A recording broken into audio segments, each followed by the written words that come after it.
इसलिए उसका नाम था पूतना। मतलब वो क्या करती थी, नवजात शिशु को पकड़ के उसका खून चूस लेती थी, उसे खत्म कर देती थी।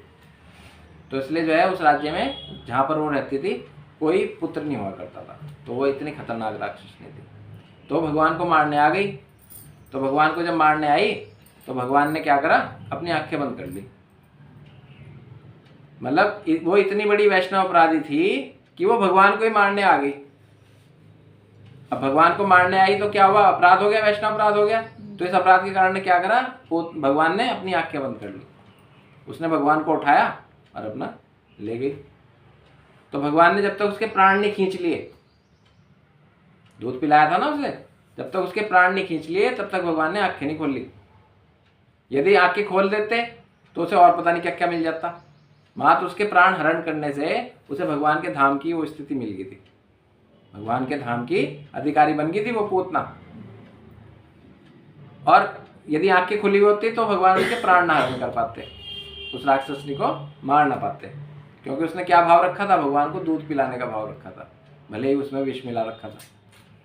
तो इस कारण से जो है भगवान अब भगवान को दूध पिला रही तो क्या हुआ, वैष्णव होगी। परंतु भगवान उसे वैष्णव ना मान के आंखें बंद कर ली और उसके प्राणों को हरण कर लिया। तो इस प्रकार से भगवान भी जो है ना वैष्णव के प्रति कोई अपराध करने से बचते हैं। समझ ली इस बात से। अब जैसे दुर्वासा ऋषि का एक उदाहरण आता है। दुर्वासा ऋषि क्या होता है, दुर्वासा ऋषि जो है जो क्या नाम है उनका माता जी, जिनके राज्य में आगे तो उन्होंने एकादशी का व्रत पूरा कर लिया था। हाँ, अम्बरीश महाराज। अम्बरीश महाराज का जो है ना व्रत था एकादशी का। अब एकादशी का व्रत था और दुर्वासा ऋषि आ गए वहाँ। अब दुर्वासा ऋषि ने अपना एंट्री कर ली और वो पारण का टाइम हो रहा था।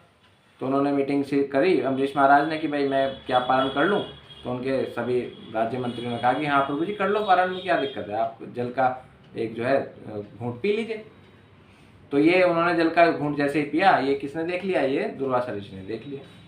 तो उसे दुर्वासा ऋषि ने क्या कहा कि भाई इसने तो मेरा अपमान कर दिया, इसने राजा ने मेरा अपमान कर दिया कि आतिथ्य सत्कार तो किया नहीं और अब मेरे सामने ही जो है इसने जल ग्रहण कर लिया, मुझे पूछा नहीं।